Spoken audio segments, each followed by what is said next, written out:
O Filho é a imagem do Deus invisível e é supremo sobre toda a criação, pois, por meio dele, todas as coisas foram criadas, tanto nos céus como na terra. Todas as coisas que podemos ver e as que não podemos, como os tronos, reinos, governantes e autoridades do mundo invisível. Tudo foi criado por meio dele e para ele.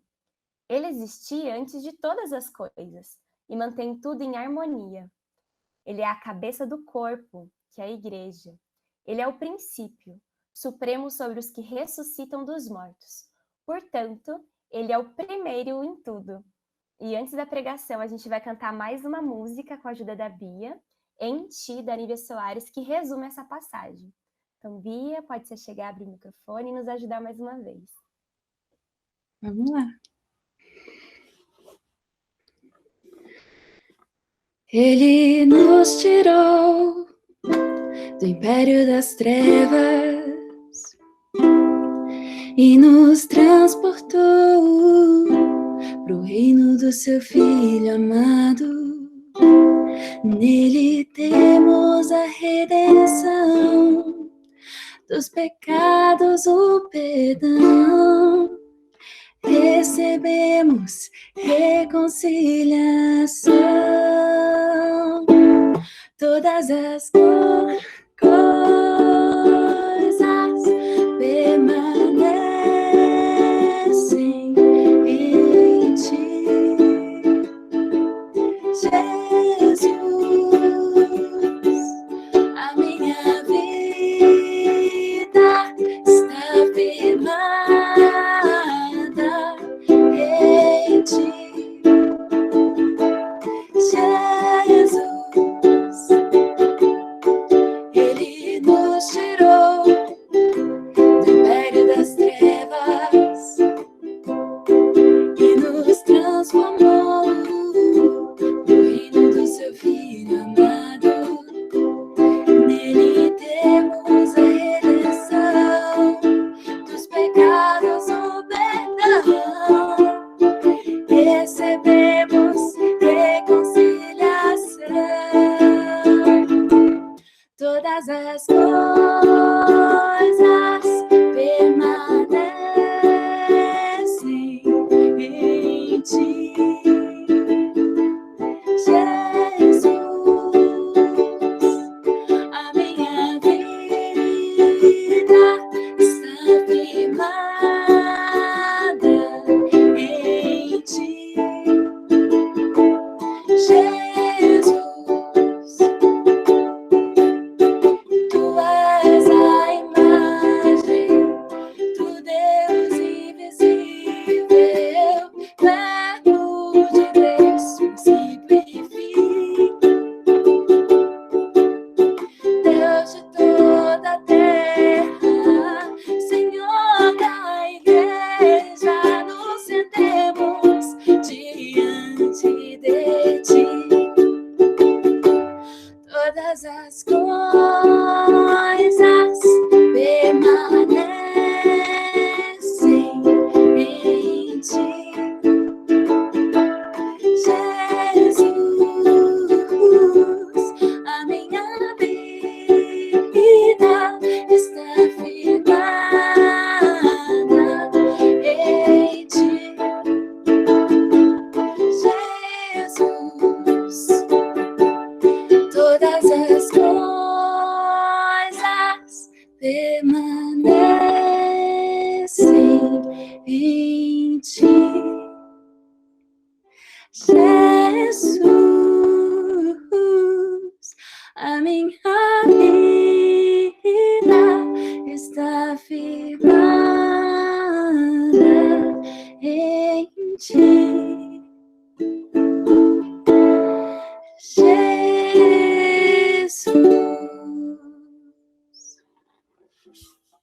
Obrigada, Bia. A Gia, você ficou com a mãozinha levantada. Você quer falar alguma coisa?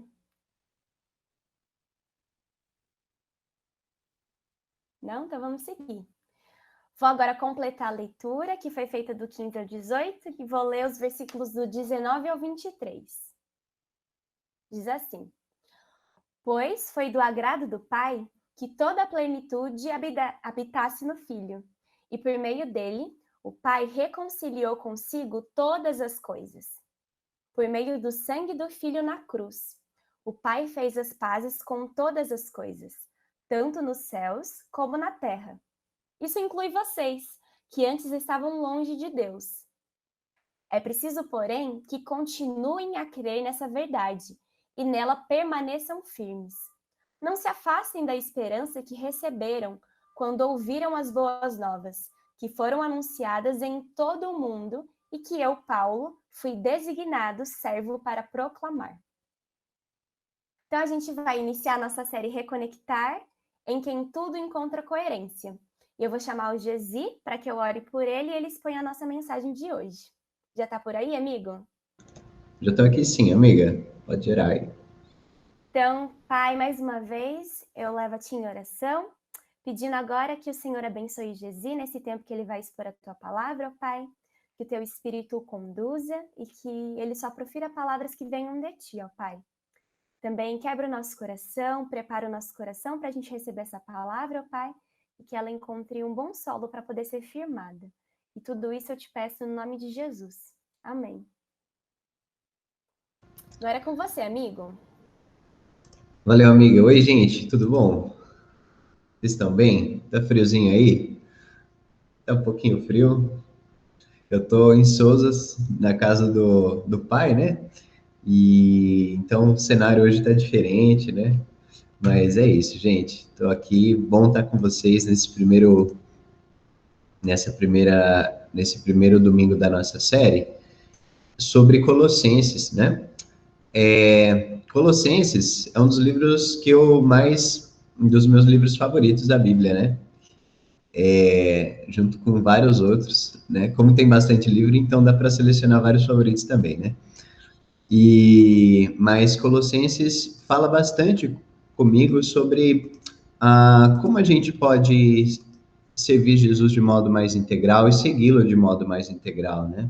Tanto a nível do nosso olhar para o mundo, quanto a nível pessoal. Então, por causa do significado dessa mensagem, né?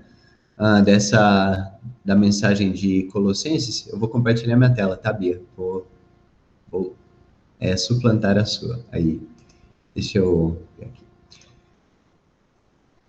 Por causa do conteúdo dessa carta maravilhosa, né? Nós decidimos, então, trazer essa série de meditações, né, gente? Sobre a carta de Paulo aos Colossenses, nessa série, né? Reconectar. Uma série de mensagens sobre a carta aos Colossenses, a gente vai conversar sobre isso durante os próximos 4 domingos. A gente ainda está no período de Páscoa, né? Sei que não é o domingo da Páscoa, né? Mas a gente ainda está nessa época, né? E é importante a gente meditar sobre as consequências da vida de Cristo, né? E do fato de ele ser o Messias divino, o Salvador do mundo, o Redentor, para todas as áreas da nossa existência, né? A gente descobre em Colossenses que a vida da ressurreição não é uma vida que fica ensimesmada, mas ela transborda para todas as áreas da vida e reconecta, né, o nosso ser com o ser de Deus, né? Aquilo que nós somos com a própria vida de Deus, né? Então a gente é convidado a entrar de cabeça nessa série de reflexões, meditando sobre as consequências dessa vida do ressurreto, né? Jesus ressuscitou e por isso todas as coisas estão sendo feitas novas, né? Então é isso que a gente quer trazer um pouco aqui, né? Por isso essa série Reconectar. Para fazer uma introdução e também trazer o primeiro episódio, eu gostaria que vocês imaginassem agora essa época, né, em que depois da morte de Jesus, o Império Romano ali, Jesus ressuscita, Paulo e os demais apóstolos começam a estabelecer igrejas. Eles começam a estabelecer igrejas por toda a Ásia Menor e depois vão para a Europa, né?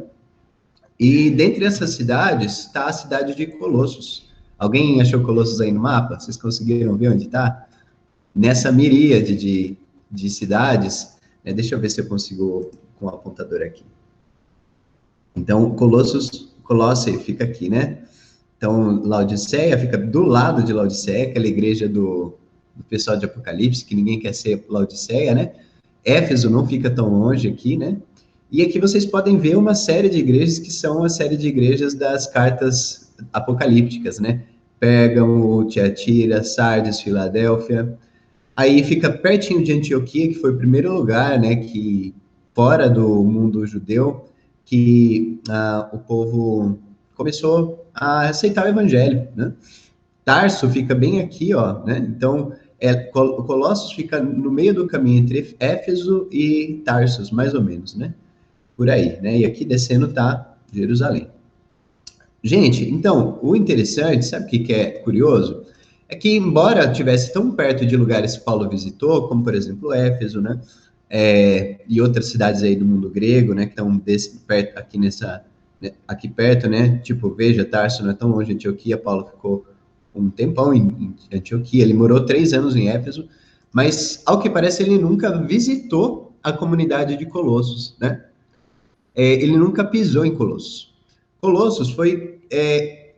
Colossos era uma cidade que, embora próxima, Paulo nunca tinha visitado e, portanto, ele não estabeleceu a igreja lá, né? Então, isso é um fato interessante, já começa assim.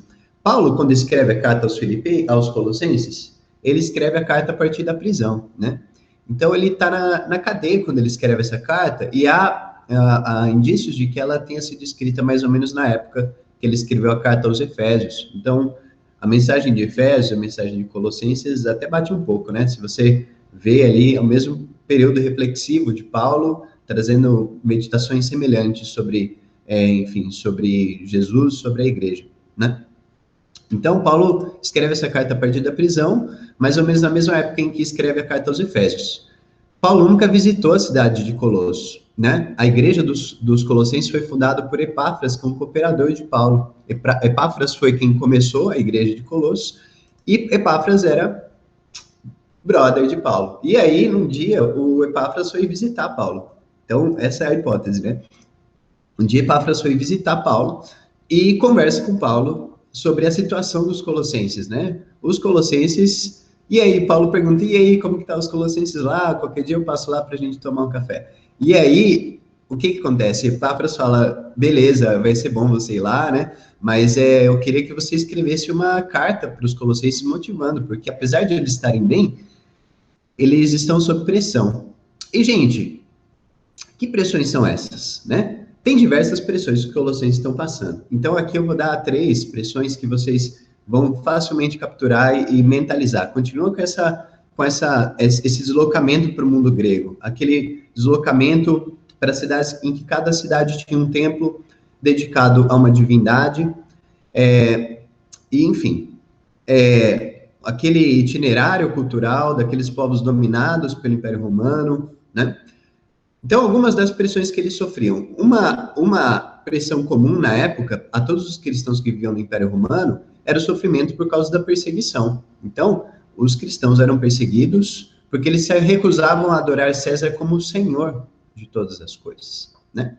A palavra que a gente usa para Senhor no Novo Testamento é exatamente a mesmíssima palavra com que no Império Romano o César era tratado. César era o Senhor de tudo, né? E aí, quando alguém chegava e falava assim, na verdade, César não é o Senhor, Jesus é o Senhor. E aí você imaginava a encrenca que eles estavam se metendo, né?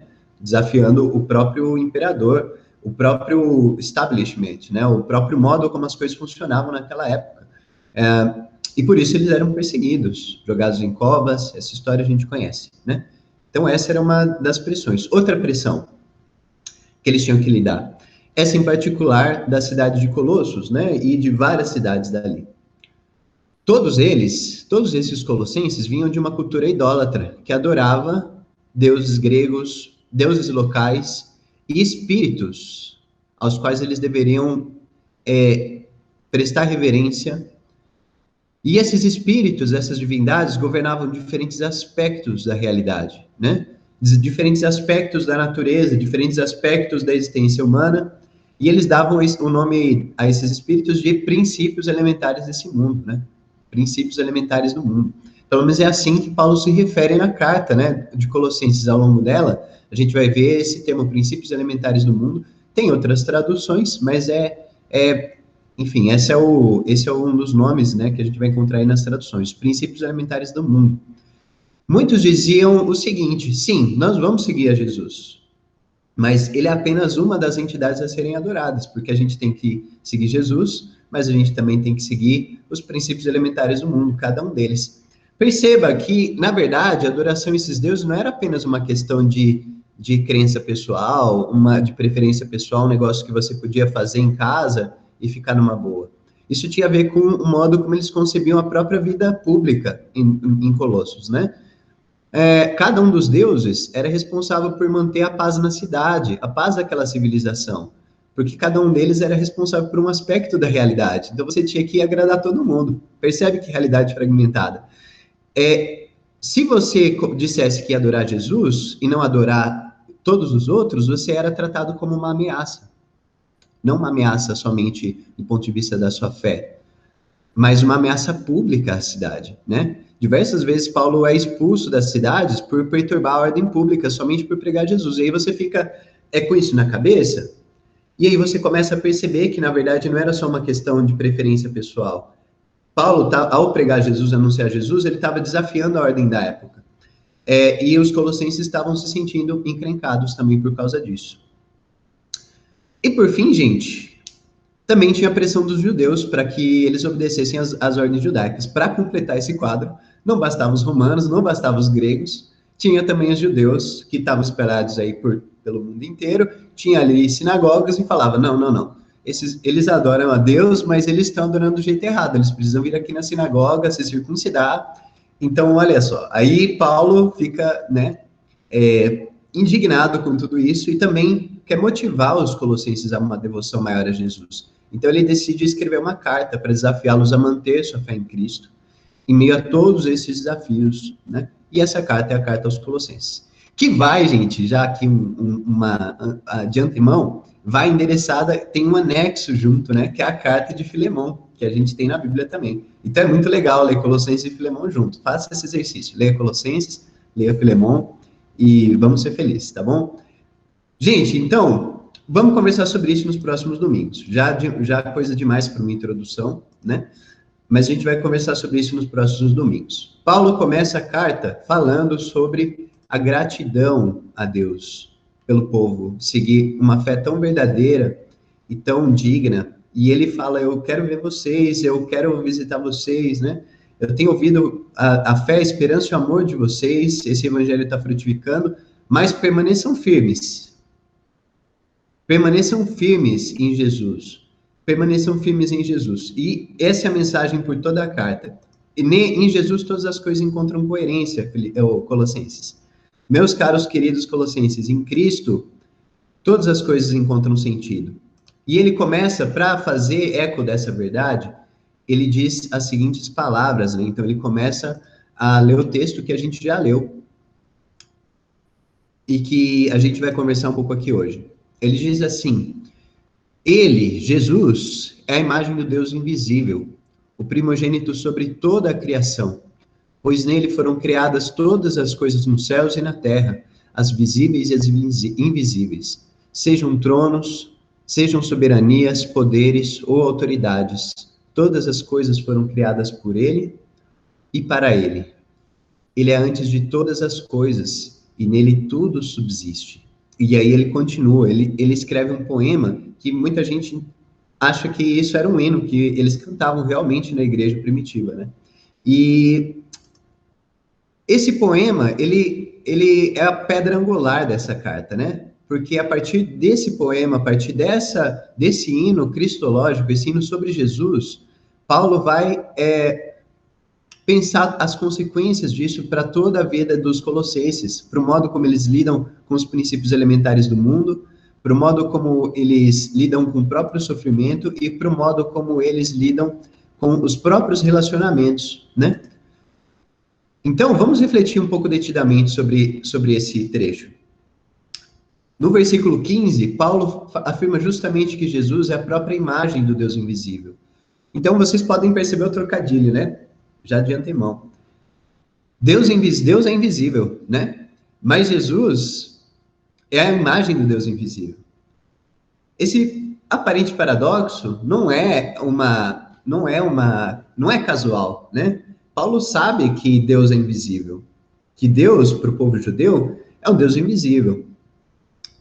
Mas Jesus é a imagem do Deus invisível. Jesus mostra o rosto de Deus invisível, de modo que ele se torna visível agora. E tem muita coisa aí implícito nesse termo imagem de Deus invisível. Perceba que ele não começa falando sobre o que Jesus fez. Ele poderia, para fortalecer a fé dos colossenses, falar sobre as coisas que Jesus fez, para que eles se convencessem de que Jesus realmente era o Filho de Deus. Mas mesmo depois de expor todas essas coisas, eles poderiam continuar com a vida fragmentada em diversos aspectos. Poderiam continuar olhando para a vida deles de modo fragmentado. Então ele começa falando sobre quem Jesus é, para depois falar sobre o que ele fez. Então Jesus, meus queridos, é a imagem do Deus invisível. Perceba que, nesse sentido, Jesus tem uma relação íntima com Deus. Ele começa falando sobre a relação íntima do Filho de Deus com o próprio Deus. Jesus mesmo dizia que ele mesmo era o próprio Deus e que o Deus de Israel era seu próprio Pai. Jesus compartilhava uma identidade com Deus, o Pai, né? Um outro texto também bastante familiar, né, de João, capítulo 1, no versículo 18, diz o seguinte, né? Ninguém jamais viu a Deus, mas o Deus unigênito que está junto do Pai o tornou conhecido. Isso é o texto de João, capítulo 1, versículo 18. Ele nos ensina como, por meio de Jesus, podemos conhecer aquilo que Deus é. Nós podemos ver o próprio Deus na face de Jesus, o Deus que não podemos ver. Então, o texto de João 1 é interessante porque ecoa as mesmas palavras de Colossenses 1 aí, né? Então, Jesus é a imagem do Deus invisível. O Filho, ninguém jamais viu a Deus, mas o Filho revelou o Pai. O Filho revelou o Pai e ao olharmos para o Filho, nós agora vemos a imagem do próprio Deus. E tem esse primeiro aspecto, em que Jesus revela quem é o próprio Deus. Nós agora vemos o próprio rosto de Deus. Um aspecto correlato que é importante a gente conversar é que, gente, naquele tempo, os reis de diversas civilizações colocavam imagens de si mesmos em cada um dos lugares que eles dominavam. Então, não era incomum você encontrar estátuas de César por todo o Império Romano, demonstrando que a imagem de César demonstrando que César era senhor sobre aquele lugar também. O que o texto de Colossenses nos ensina é que, se Deus é o rei, e Jesus é a imagem do Deus invisível, o Deus invisível agora reina sobre todo mundo por meio de Jesus. Jesus não manifesta somente o rosto de Deus, ele manifesta a autoridade de Deus onde Jesus está. E quem que era para ser a imagem de Deus no mundo, gente? Não era para ser a gente, que era para ser a imagem de Deus no mundo? E, no entanto, a gente fracassou nessa tarefa, né? Só que o que acontece agora? Jesus vem expressando, como um homem, expressando perfeitamente o que é ser a imagem de Deus. Jesus vem mostrar junto quem era Deus, mas vem para mostrar o que era para ser a verdadeira humanidade também. Ele é a imagem do Deus invisível. E agora a gente olha para a face de Jesus, a gente não precisa ficar desesperado e se perguntando onde está Deus, né? A gente pode olhar para a própria face de Jesus e ver a própria face de Deus. Então estava ali, né? A imagem do Deus invisível. Aquelas pessoas olhando, aquela pessoa que estava pregando, ela estava olhando o próprio rosto de Deus, tocando o corpo do Deus encarnado, ouvindo as palavras de Deus de perto. E Jesus estava ali também para mostrar a soberania, que o reino de Deus estava próximo e tinha chegado de uma vez por todas. E por meio de Jesus, todas as coisas estavam sendo reconciliadas. Jesus também é o primogênito sobre a criação, né? E aí, gente, no texto diz isso mesmo, primogênito, algumas Bíblias traduzem como supremo. Isso por quê? Porque supremo e primogênito, na linguagem do mundo antigo, tinha totalmente a ver, né? Jesus, alguém poderia ficar confuso, né, com esse texto. E eu várias vezes olhei para ele e falei, será? Mas não. A gente pode ficar confuso do seguinte modo, de pensar que Jesus é o primeiro ser criado, né? De fato, isso aí apareceu muito antigamente já, no outro dia, conversa para outra hora. Mas algumas pessoas começaram a olhar para esse texto e pensar que Jesus era o primeiro a ser criado, já que ele é o primogênito da criação. Mas perceba que ele não está falando primogênito da criação, falando primogênito sobre a criação, né? Ele é o primogênito de Deus sobre a criação, né? Ele é supremo sobre toda a criação. Ele tem primazia sobre toda a criação. Assim como o primeiro filho de um rei tinha privilégio sobre tudo, Jesus tem o privilégio sobre a criação. Todas as coisas pertencem a Jesus. Todas as coisas pertencem ao primogênito de Deus, ao unigênito de Deus. Jesus detém todas as coisas em sua mão. Paulo continua em sua análise, né? Em seu pensamento sobre a natureza de Jesus. E aqui está um trecho que eu começo, assim, me toca muito profundamente, porque nele foram criadas todas as coisas no céu e na terra. Por meio dele, todas as coisas foram criadas. Jesus, nós costumamos pensar em Jesus como o redentor de todas as coisas. Mas Jesus é também o criador de todas as coisas, pessoal. De modo que, como ele vai falar, né? Que como nele foram criadas todas as coisas, as visíveis, as invisíveis, os tronos, soberanias, poderes, autoridades, tudo foi criado por ele, para ele, né? Nele foram criadas todas as coisas. Não existe, gente, uma autoridade que não venha da sua mão. Então, todas as autoridades dos céus, da terra, de tudo que existe, tudo isso vem da mão de Jesus. Não existe uma autoridade independente, pessoal. Não existe ortogonalidade aqui. Não existe um poder paralelo. Não existe um poder que seja independente do poder de Jesus. Porque tudo depende de Jesus. Não somente todas as autoridades, mas todo o universo reside em Jesus. Gente, isso batia, desnecessário dizer, né? Que isso batia de frente com o que os colossenses acreditavam, do que o povo de Colossos acreditava. Eles acreditavam que Jesus poderia ser um dos poderes que estava ali à disposição e que a gente deveria adorar junto com outros princípios desse mundo. Mas Jesus não é um dos poderes do mundo. Ele é o único poder, a única autoridade. E já depois eu quero estender um pouco mais nas aplicações disso para a nossa vida, né? No verso 17, gente, então Paulo continua, né? Nessa reflexão, dizendo que Jesus é antes de todas as coisas e nele tudo subsiste. E para mim, essa é a pedra de roseta desse texto, né? Como o centro do poema, ele conecta as duas partes, Jesus como Criador e Jesus como Redentor, nesse trecho em que ele diz que Jesus é aquele em quem todas as coisas subsistem.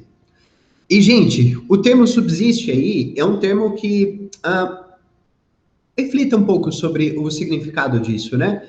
Quando a gente diz que uma coisa subsiste na outra, a gente diz que uma coisa é mais fundamental que a outra, né? Isso é uma forma de a gente pensar. Quando a gente diz que a igreja de Jesus subsiste em Jesus, né? É isso, a igreja de Jesus é fundamentada em Jesus. Então, Jesus é mais fundamental, é o termo mais fundamental dessa relação. Jesus é aquele em que todas as coisas subsistem.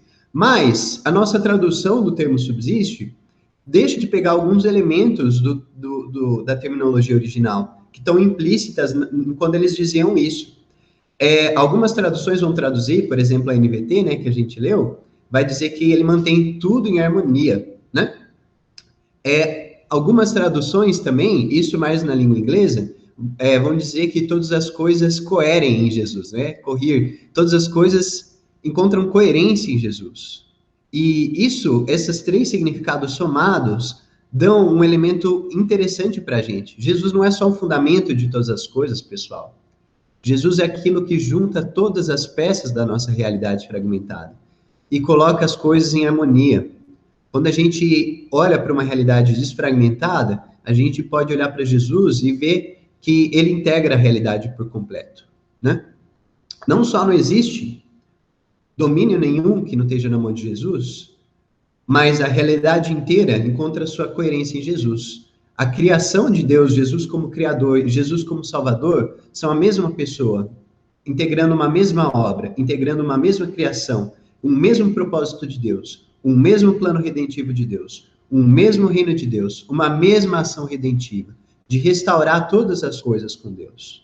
Em Cristo, todas as coisas são restauradas com Deus. E presta bastante atenção, o ser de cada uma das coisas que existe por causa de Jesus e para Jesus, e subsiste em Jesus, encontra coerência em Jesus. As coisas não têm sentido nelas mesmas, pessoal. A gente costuma pensar assim, que a gente tem que atribuir significado para a gente mesmo, mas em última instância, na verdade, o significado de tudo, de todas as coisas, é encontrado em Jesus. É por isso que às vezes a gente acha que a vida não tem significado. Porque você olha para ela mesma, ela não tem em si mesmo significado por ela mesma. Somente quando ela encontra a sua habitação em Jesus, e quando a gente encontra a sua subsistência em Jesus, essas coisas fazem sentido. Como a gente leu, né? Jesus tem uma relação especial com Deus. Então, isso tem uma implicação também. A realidade é um presente para Jesus. A realidade de Deus, a realidade de tudo, é um presente para Jesus. O mundo não foi feito para nós, né? Tem uma música que fala que o mundo foi feito para você, não foi, né? Foi feito para Jesus, desculpa. Foi feito por causa de Jesus e para Jesus, né? Na medida em que você se encontra em Jesus, o mundo também foi feito para você, né? Você recebe o mundo como um presente, a realidade como um presente. E você se reconecta com a realidade. Quando você encontra em Jesus, você encontra aquele em quem tudo subsiste, você se reconecta com a fonte de tudo. E aí, gente, ele vai continuar numa reflexão que eu não vou me delongar muito mais, além de tudo, né? Não vou, além de tudo que eu já falei. Então, Jesus é a cabeça do corpo, que é a igreja. E Paulo vai dizer assim, ele é a cabeça do corpo, que é a igreja, é o princípio e o primogênito dentre os mortos, para quem tudo tenha supremacia, pois foi do agrado de Deus que nele habitasse toda a plenitude, e por meio dele reconectasse, né? Para trazer aqui para a nossa série, consigo todas as coisas, tanto as que estão na terra, quanto as que estão nos céus, estabelecendo a paz pelo seu sangue derramado na cruz. Eu vou ler em outra versão também, que é a NVT, porque eu acho que esse fim é assim, particularmente cativante na NVT, né? Então ele diz assim, pois foi do agrado do Pai que toda a plenitude habitasse no Filho, e por meio dele, o Pai reconciliou consigo todas as coisas. Por meio do sangue do Filho na cruz, o Pai fez as pazes com todas as coisas, tanto nos céus quanto na terra. Então, nesse trecho particularmente revelador, a gente vê reconectado, dizendo que Jesus não é apenas o Senhor de toda a criação, como se isso fosse pouco, né? Não é o Senhor de toda a criação somente, ele é a cabeça da igreja também, do início de uma nova humanidade. Quando a gente fala de igreja aqui, a gente não está falando dos crentes quando a gente pensa só neles mesmos. A gente está pensando no plano redentivo de Deus para a humanidade. Na igreja que vem para manifestar o reino de Deus e manifestar a vida de Deus para o mundo, né? Então, a gente está falando de um novo tipo de humanidade. Jesus é a cabeça do corpo, o início dessa nova humanidade. Ele é o princípio e o primogênito dentre os mortos. Jesus não é só primogênito sobre a criação. Ele é primogênito dentre os mortos também. E aqui, ele está reconectando com a ressurreição, né? Ele está conectando esse termo com a ressurreição de Jesus. Jesus é o primogênito dentre aqueles que morrem e ressuscitam por uma nova vida, um novo tipo de humanidade diante de Deus, né? E por causa disso, ele tem supremacia em todas as coisas. Jesus morreu, né, gente? E a gente sabe que, a gente já conversou sobre isso nas últimas 3 semanas, mas quando Jesus morre e ressuscita, ele ressuscita mostrando sua soberania sobre tudo, inclusive sobre a morte. E desse modo, ele reconcilia todas as coisas. Perceba aqui que a gente não está falando só sobre a nossa salvação. Jesus está reconciliando consigo todas as coisas que estão no céu e que estão na terra. Quando, gente, vocês verem esse termo na Bíblia, as que estão na terra e nos céus, quando fala, no princípio, Deus criou os céus e a terra, quando fala céus e terra, né, se encontram, isso quer dizer, gente, a plenitude de tudo que existe. Isso, se Paulo vivesse na nossa época, ele diria mais ou menos assim, o universo, né, todas as galáxias, todas as estrelas, e todos os animais, e todos os planetas, e todas as partículas elementares, e todas as forças, as 4 forças do universo, todas as coisas se reconectam com Jesus com Deus por meio de Jesus. Jesus reconcilia com Deus todas as coisas, e por meio de Jesus, a paz de Deus é estabelecida. Não é a paz dos romanos, uma paz baseada na força, uma paz baseada em negociação política, é uma paz perene que vem do alto e transforma a nossa realidade, coloca as coisas no lugar, de modo que agora as coisas encontram perfeita harmonia. Quando as coisas são harmonizadas em Jesus, elas passam a viver em perfeita harmonia. E é por meio do sangue de Jesus, né? Paradoxalmente, foi por meio da maior atrocidade, da maior violência, que Deus trouxe a paz com o próprio universo e reconciliou o universo consigo mesmo. Por meio da obra do Filho na cruz, Deus restabeleceu a conexão. Lindo, né, gente? Então, o que isso significa para nós? Eu quero trazer aqui 3 lições importantes, e eu não quero me delongar tanto quanto eu gostaria, porque acho que isso a gente conversa bastante até aqui na CEL. Mas eu acho que 3 dessas lições são realmente profundas quando a gente olha para a carta dos Colossenses. Desculpa, estou com Filipenses na cabeça. Mas para a carta aos Colossenses. A primeira delas é que em Cristo nossa realidade fragmentada encontra coerência. Então, a gente já falou disso durante a exposição do texto. Mas Paulo nos ensina de um modo bastante profundo que em Colossenses 1, que tudo encontra sua integração em Jesus. Isso significa que não existe nada no nosso mundo que não esteja conectado com Jesus. Isso significa que Jesus é o ponto de partida em todas as coisas. É a lente com a qual a gente deve olhar o mundo, olhar as coisas, olhar as pessoas. E a partir desse ensino, agora é como se o coração de tudo que existe, o cerne de tudo que existe, o ser de tudo que existe, batesse para a glória de Deus. Cada flor que nasce, que você olha as flores que nascem, cada bater de asas do passarinho, cada quadro pintado, cada história escrita. Deus é o verdadeiro narrador de todas essas histórias, pessoal. Tudo que existe para a glória de Deus. E isso também me motiva muito a pensar no prazer de estudar, né? De olhar para cada um desses aspectos da vida, da realidade, e que a gente encontrar em Cristo a coerência, né? Que às vezes a gente não consegue. E quando a gente está estudando, a gente deve procurar fazer isso, né? Então, para a glória de Deus, estudar para a glória de Deus, né? Nesse sentido que Paulo está colocando, estudar de um modo que a gente consiga enxergar Cristo reconectando a nossa realidade, é entender cada vez mais como Cristo está presente em cada parte da realidade, e como tudo glorifica Ele e nele faz sentido. Todas as coisas que a gente estuda, né? Muitas delas foram afetadas, todas elas foram afetadas pela queda, pelo pecado. Mas a gente, ao se reconectar com Jesus, a gente entra na missão de fazer as pazes de Deus com o mundo também. E a gente passa a reconectar cada uma das coisas com Deus também. E o que isso tem a ver com os estudos? Tudo, gente, isso tem tudo a ver com a nossa pesquisa. Isso tem tudo a ver com os nossos estudos.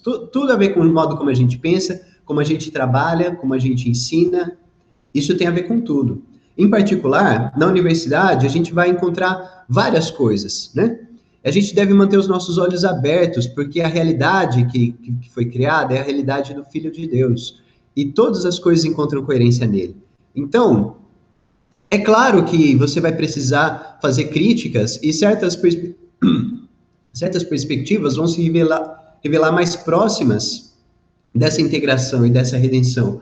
Mas certas coisas não, e cabe a você olhar para essas coisas de um modo integrado, de modo que você enxergue a coerência interna dessas coisas com Jesus. Então, recentemente, eu quero citar aqui, que é um caso polêmico, recentemente saiu um pastor dizendo assim, quando os crentes entram na universidade, eles estão aqui, tudo bem, tal, e aí eles vão na universidade e começam a ouvir aquelas coisas, e aí deixa de ser crente, né? Começa a estudar Marx, e aí chamou Marx, e aí, nessa época nossa de polarização, né, vocês já entenderam a mensagem. E aí, gente, eu fiquei pensando assim, A gente não tem que ter medo da realidade, sabia, gente? Esse é o ponto. A gente precisa ir na realidade e ver e saber que Cristo integra todas as coisas. E a gente não pode ter medo de estudar com esse, não pode entrar com esse medo, né? Aí várias pessoas começaram a falar sobre como é que a vida na universidade, né? Você é difícil, né? Mas você precisa se manter conectado com Jesus, né? Aí a pessoa não ora, não lê a Bíblia, não procura os irmãos de fé e depois perde a fé. E aí você fica sem saber o que aconteceu. Mas tem mais coisas aí também. A gente precisa olhar e ver que a gente vive em um mundo complexo, em que às vezes não vai ser fácil discernir o que é que Marx, o que é que Mises, o que é que teóricos que a gente não gosta, o que é que perspectivas que a gente não gosta, tem a ver com Jesus. Mas a gente precisa saber que em Cristo todas as coisas encontram coerência. Embora a nossa realidade seja fragmentada em perspectivas diversas, em teorias diversas, em coisas que são completamente desconexas para os nossos olhos, a gente precisa sempre trabalhar e sempre estudar e sempre fazer todas as coisas, sabendo que em Cristo nós vamos encontrar essa realidade reconectada. E que como Jesus é o ponto de partida para a nossa realidade, para que a gente olhe essa realidade conectada, a gente precisa partir dele. Mesmo que isso a gente não consiga desdobrar conexões explícitas com aquilo que a gente está fazendo. Mas a gente precisa nutrir no nosso coração, nas nossas intenções e no nosso trabalho, exibir essa reconexão da realidade, de que Cristo é a pedra fundamental. Então, isso nos ensina sobre os estudos, isso nos ensina também sobre a providência, que Deus cuida de todas as coisas, e que todas as coisas estão reconectadas em Jesus, né?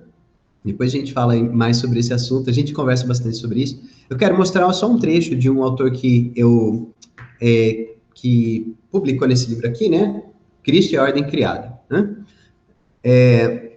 Várias perspectivas bem legais sobre teologia e criação e tudo mais. E aí, Norman Witzpa, né? Depois eu quero até mostrar, algumas pessoas vão ficar interessadas nesse autor, né? Por uma questão bem particular. Ele escreve sobre fé e comida, relação entre fé e alimentação, uma teologia da alimentação também, várias coisas sobre teologia da criação, né?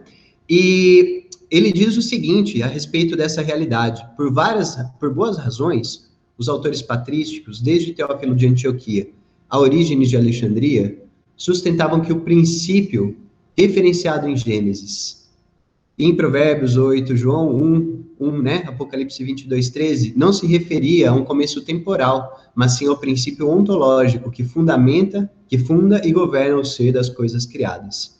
O que as coisas são, o que elas simbolizam e significam, e quais são seus valores e propósitos, tudo isso deve ser entendido em termos do arquê, o princípio que Jesus é.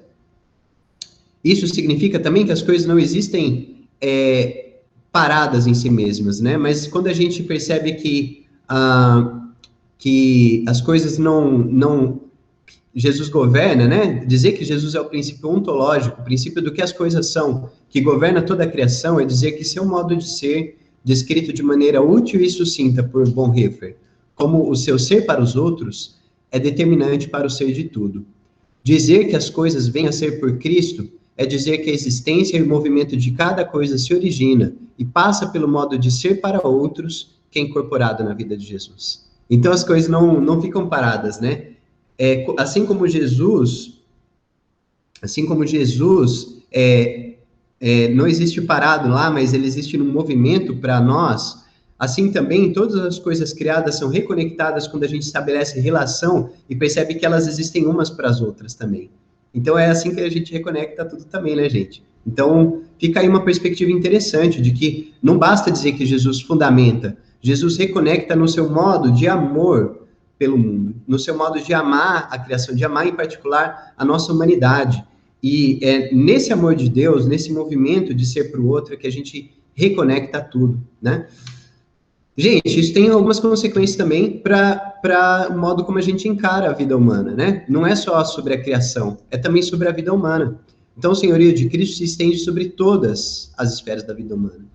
E quando a gente fala todas, a gente está dizendo que não existe nenhum aspecto que seja neutro quanto a isso. Todas as coisas são governadas por Jesus. E se existe um aspecto da vida que a gente não consegue reconectar com Jesus, é bom a gente parar, começar a refletir dentro de nós mesmos, começar a refletir e procurar reconectar com Jesus. Tem vários temas que a gente poderia conversar aqui, né? Então, uma frase célebre, né, que eu não poderia deixar de mencionar, que o Kuyper, né, mencionou numa palestra no fim do século XIX, Abraham Kuyper, que é uma frase clássica, né? Nenhum único espaço de nosso mundo mental pode ser hermeticamente selado em relação ao restante. E não há um único centímetro quadrado em todos os domínios da existência humana sobre o qual Cristo, que é soberano em tudo, não clame, é meu. Jesus é o Senhor de todos, gente, não é apenas da criação, é o Senhor dos nossos relacionamentos, do modo como cada um de nós lidamos com a vida. Isso nos leva ao ponto 3, que é, isso tem consequências pessoais profundas. Nós precisamos refletir sempre, o que Jesus está pedindo de mim? Que área da minha vida ainda permanece intocada pela sua mão? O que Jesus está pedindo de mim? Que área da minha vida eu ainda não entreguei para Jesus ou ainda quero estabelecer autonomia sobre ela, né? Qual área da minha vida eu quero ainda entregar, né, a certos princípios elementares do nosso mundo? Há princípios que vêm de uma vida de fora, mas não vêm da vida de Cristo. Olha para dentro de você, né? Porque isso tem consequência para você. Todo mundo quer deixar um pouquinho do seu feudo ali e fala assim, Jesus, aqui não, né? Aqui você não vai mexer. E a gente é assim, né, gente? Mas a gente precisa entender que a gente não está no controle. É Cristo que está no controle, né? É Jesus que está no controle da nossa vida. Então, o modo como a gente vive nossos relacionamentos, o modo como a gente vive a nossa sexualidade, a nossa vida política, em geral na sociedade, mas também de modo individual e pessoal, e intransponível, né? É uma barreira que só você pode superar, que é o seu coração. Você pode olhar para dentro de você e ver que várias coisas você quer controlar, mas você precisa submeter isso à vida de Jesus. E mais que isso, você tem que permanecer firme. Então, para finalizar, né, quase finalizar, que eu tenho mais algo a acrescentar, mas a gente precisa, como Paulo diz, né, e esse conselho serve para os colossenses, mas serve para a gente também. É preciso, porém, que continuem a crer nessa verdade, a depositar confiança nessa verdade, e nele permaneçam firmes. Nela permaneçam firmes. Não se afastem da esperança que receberam quando ouviram as boas novas, que foram anunciadas em todo o mundo, e que eu, Paulo, fui designado servo para proclamar.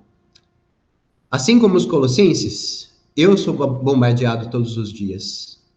Eu sou bombardeado, em particular, pela tentação da autonomia, da autossuficiência que bate a porta. E eu não posso ceder à pressão para me afastar dessa boa nova, dessa verdade. Eu preciso enxergar Jesus em todas as coisas, na minha vida em particular, mas também lá fora. A gente precisa abrir os nossos olhos e encontrar Jesus lá fora. Isso talvez ajude a gente a enxergar Jesus aqui dentro também. Quando a gente olha Jesus lá fora e vê que Jesus está lá fora, em todas as coisas, a gente olha para a nossa vida também e percebe que Jesus também está nela. O mesmo Senhor que criou todas as coisas é aquele que redime todas as coisas. E nesse sentido, eu quero deixar uma oração inspiradora aqui para vocês. De uma oração que faz bastante sentido para mim e com ela eu quero finalizar. Um modo que a gente tem que viver, né, é mais ou menos desse modo como Patrício, né, na tradição chamada de São Patrício, também orou um dia, né, ao perceber que como a gente precisa ter Cristo por todos os lugares e enxergar Cristo em todos os cantos. Ele fez essa oração maravilhosa, né, um trecho que eu destaco a seguir. E eu quero incentivar você também a meditar sobre essas palavras. Todos os dias eu penso a respeito disso, né? Cristo guarde-me hoje contra veneno, contra fogo, contra afogamento, contra ferimento, para que eu possa receber e desfrutar a recompensa.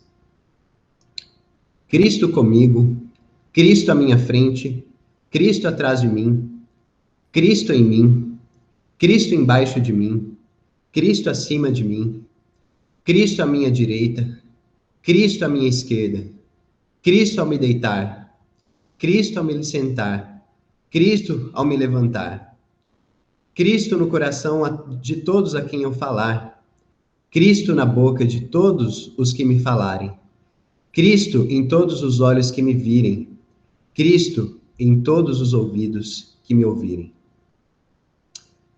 Mais do que tudo, gente, nós precisamos lembrar que Cristo é suficiente sobre todas as coisas. Eu vou orar para que a gente encerre, né? E a gente pode continuar essa conversa depois, se for propício, tá bom? Obrigado, Senhor, por este dia. Obrigado, Senhor, por falar aos nossos corações. Te peço, Deus, que o Senhor continue nos conduzindo a essa verdade e nos reconectando à vida do seu Filho todos os dias. Abra, Senhor, nossos olhos para que possamos enxergá-lo em todas as coisas, integrando todas as coisas, redimindo mesmo as realidades mais sujas, mais difíceis e mais desconectadas que a gente vê. Eu te peço, Deus, que o Senhor abra os nossos olhos e nos capacite a sermos instrumentos de redenção, para a glória do seu nome. Em nome de Jesus, amém.